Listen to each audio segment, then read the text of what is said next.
आरव अपने गांव का सीधा, मेहनती और थोड़ा जिद्दी लड़का था। बचपन से ही उसने घर की तंगी देखी थी।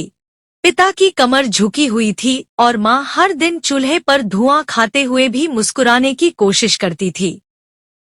आरव के सपने बड़े थे, लेकिन हालात छोटे थे। वह पढ़ाई में अच्छा था और गांव के लोग भी कहते थे कि यह लड़का एक दिन कुछ बड़ा जरूर करेगा। उसी गांव में स्नेहा रहती थी, जो उसकी बचपन की दोस्त थी। स्कूल जाते समय दोनों साथ होते, खेतों की मेड़ पर बैठकर बातें करते और बारिश में भीगते हुए हंसते रहते। स्नेहा बहुत कम बोलती थी, लेकिन उसकी आंखें बहुत कुछ कह देती थीं। आरव समझता था कि दुनिया में अगर कोई उसके दिल की सबसे सच्ची आवाज है, तो वह स्नेहा ही है। वक्त बीतता गया, दोनों बड़े हुए और उनका बचपन धीरे धीरे प्यार में बदल गया। यह प्यार बहुत दिखावटी नहीं था, बहुत शोर भी नहीं करता था, लेकिन उसमें सच्चाई थी। गांव की मिट्टी की खुशबू, कच्चे रास्तों की धूल, पुरानी नीम की छांव और शाम को बजती घंटी, इन सबके बीच उनका रिश्ता और गहरा होता चला गया। आरव ने कई बार सोच लिया था कि वह शहर जाकर नौकरी करेगा, फिर लौटकर स्नेहा के पिता से उसका हाथ मांगेगा। स्नेहा भी इस बात को जानती थी, दोनों के सपने बहुत बड़े नहीं थे, बस एक छोटा सा घर, साथ की सुबहें और बिना किसी डर के जीने वाली जिंदगी। लेकिन जिंदगी हमेशा सपनों को वैसे नहीं लिखती जैसे दिल लिखता है। एक दिन आरव शहर चला गया। माँ की दवा, पिता की खेती और घर की जिम्मेदारी ने उसे मजबूर कर दिया। जाते समय स्नेहा ने उसके हाथ में एक नीली रुमाल जैसी छोटी सी चीज रखी और बोली, इसे संभाल कर रखना। जब भी लौटो, मुझे याद आना चाहिए।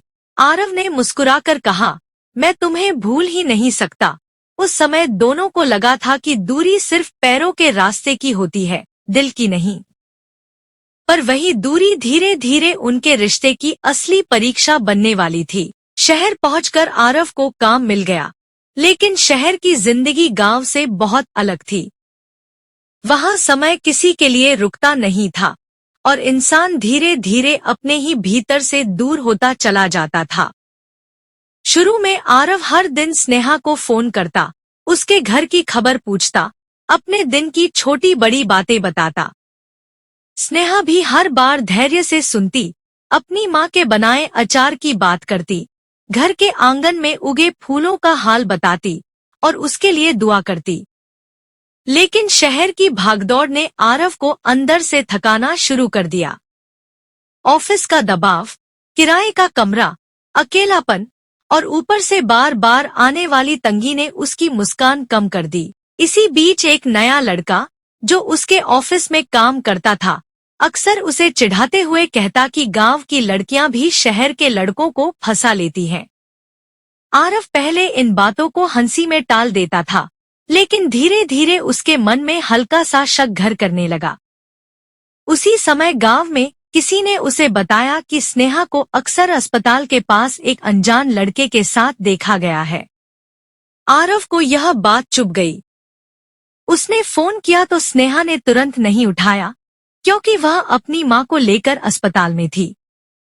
बाद में जब उसने कॉल बैक किया, तब आरव पहले ही गुस्से में भर चुका था। उसने बिना कुछ सुने कहा, अब तुम्हारे पास मुझे समझाने के लिए समय नहीं है, लेकिन किसी और के साथ जाने के लिए समय है। स्नेहा सन्न रह गई। उसने बहुत कोशिश की कि सच बताए, लेकिन आरव ने उसकी एक भी बात नहीं सुनी। यही वह पल था जब एक रिश्ता शब्दों से नहीं, गलतफहमी से टूटने लगा। उस दिन के बाद स्नेहा बदल गई। वह पहले जैसी हंसमुख लड़की नहीं रही। गांव के लोग कहते थे कि वह अब छत पर देर तक अकेली बैठती है, कभी किसी से बहुत देर बात नहीं करती, और जब भी उसके चेहरे पर मुस्कान आती है, वह बहुत जल्दी खो जाती है। उसकी माँ की तबीयत भी ठीक नहीं रहती थी। घर में पैसे की तंगी थी, दवाइयों का खर्च था और ऊपर से लोगों की बेवजह की बातें थी।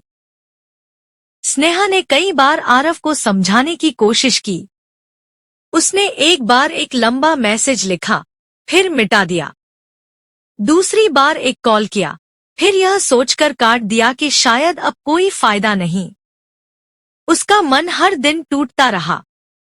उसी दौरान उसे एक छोटी नौकरी भी मिल गई, जहां उसे अस्पताल के पास की एक क्लिनिक में काम करना था। जो लड़का आरव ने उसके साथ देखा था, वह वही डॉक्टर था जो उसकी मां का इलाज कर रहा था। लेकिन आरव की आंखों पर शक की पट्टी इतनी कसकर बंध चुकी थी कि उसे कुछ दिख ही नहीं रहा था। स्नेहा कई बार रात में अपनी डायरी में लिखती कि कैसे उसे आरव की आंखों में अब अपना भरोसा नहीं दिखता।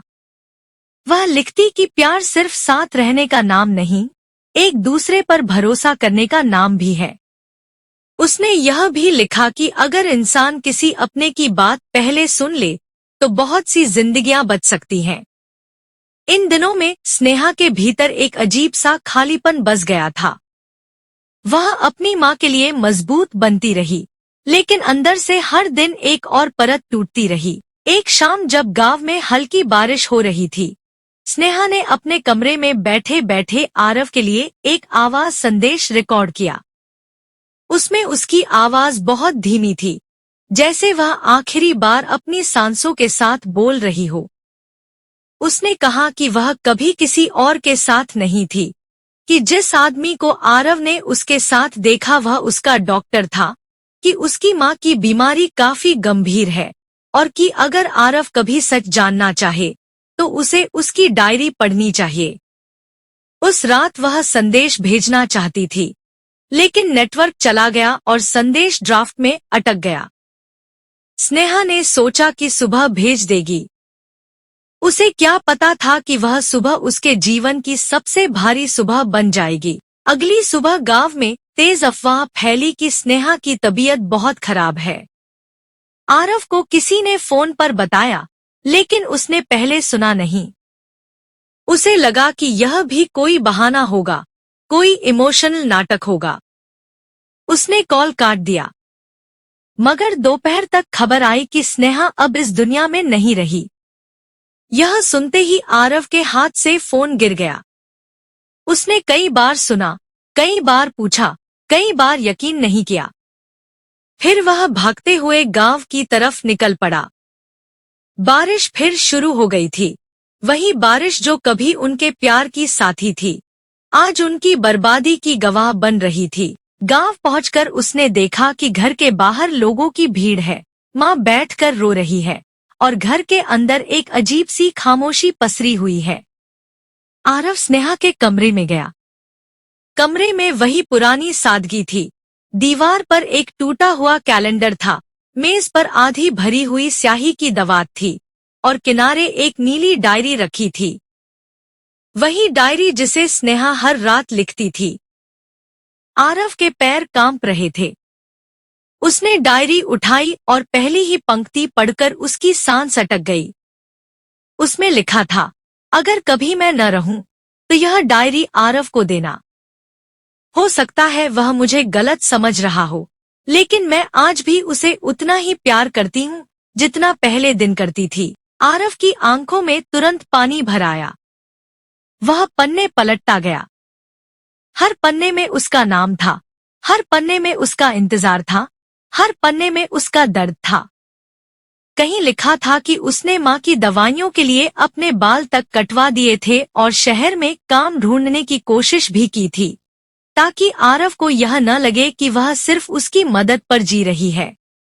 कहीं लिखा था कि वह अस्पताल के उस डॉक्टर से सिर्फ इसलिए मिलती थी क्योंकि डॉक्टर ने उसकी मां के इलाज के लिए कम फीस में मदद की थी। कहीं लिखा था कि वह हर रात आरव के पुराने मैसेज पढ़कर रोती थी, फिर भी उसे दोष नहीं देती थी। हर पन्ना एक ऐसी कहानी खोल रहा था जो आरव ने कभी जानने की कोशिश ही नहीं की थी। एक पन्ने पर लिखा था, मैं चाहती थी कि आरव मुझसे एक बार पूछे, बस एक बार सच सुन ले। अगर वह मुझे मौका देता तो मैं उसे सब कुछ बताती, लेकिन उसने मेरी आवाज से पहले अपने गुस्से को चुना। यह पढ़कर आरव के घुटनों ने जवाब दे दिया। वह फर्श पर बैठ गया, सिर दोनों हाथों में पकड़ लिया और रो पड़ा। बाहर बारिश तेज हो रही थी और अंदर उसका दिल। स्नेहा की डायरी के आखिरी हिस्से में एक और चौंकाने वाली बात थी। उसने लिखा था कि जिस दिन आरव ने उसे डांटा था, उसके अगले ही दिन उसने शहर आने का फैसला किया था ताकि खुद आरव से मिलकर सारी सच्चाई बता सके। वह अपने पुराने परिचित बस ड्राइवर के जरिए शहर जाने वाली थी, लेकिन रास्ते में उसकी मां की तबीयत फिर बिगड़ गई और उसे लौटना पड़ा।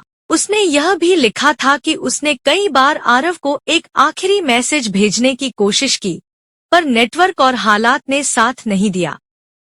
सबसे दर्दनाक पंक्ति यह थी, अगर उसे मेरा प्यार थोड़ा भी सच लगता तो वह मेरी खामोशी में छुपी मजबूरी पढ़ लेता। आरव ने डायरी बंद की, लेकिन उसका मन अब कभी शांत नहीं हुआ। उसे अपने हर शब्द, हर शक, हर गुस्से की याद आने लगी। उसे याद आया कि स्नेहा कैसे हर बार उसकी छोटी छोटी बात पर ध्यान देती थी। उसे याद आया कि कैसे वह बीमार होने पर भी उसके लिए टिफिन बनाकर भेजती थी। उसे याद आया कि कैसे उसने एक बार कहा था, आरव, दुनिया में सबसे आसान चीज किसी को गलत समझ लेना है और सबसे मुश्किल चीज उसे वापस दिल से स्वीकार करना। तब उसे यह बात बहुत साधारण लगी थी। आज वही बात उसके दिल को काट रही थी। लोग कहते हैं कि पछतावा एक ऐसी आग है जो बाहर नहीं, अंदर जलती है। आरव उसी आग में जल चुका था। स्नेहा की मां ने उसे वह मैसेज भी दिया जो ड्राफ्ट में रह गया था। उसने कांपते हाथों से उसे चलाया। आवाज बहुत धीमी थी, जैसे बारिश के बीच कोई बुझती हुई रोशनी। स्नेहा कह रही थी कि अगर वह उसे सुन रहा है तो समझ जाए कि उसने कभी धोखा नहीं दिया। उसने कहा कि प्यार का मतलब सिर्फ रोज बातें करना नहीं, बल्कि मुश्किल वक्त में भरोसा करना भी होता है। उसने कहा कि वह थक गई है, लेकिन उसकी आखिरी सांस तक आरव ही उसके दिल में रहा। यह सुनकर आरव इतना टूट गया कि शायद पहली बार उसने सच में अपनी आत्मा को रोते हुए महसूस किया। उस रात आरव देर तक स्नेहा के कमरे में बैठा रहा। कमरे में कोई भी नहीं था, बस उसकी यादें थीं, उसकी डायरी थी और बारिश की आवाज थी। उसने स्नेहा के पुराने कागज, उसकी कलम, उसका रुमाल, सब एक एक करके उठाया। उसे वह पुराना नीला रुमाल भी मिला जो उसने शहर जाते वक्त स्नेहा को दिया था।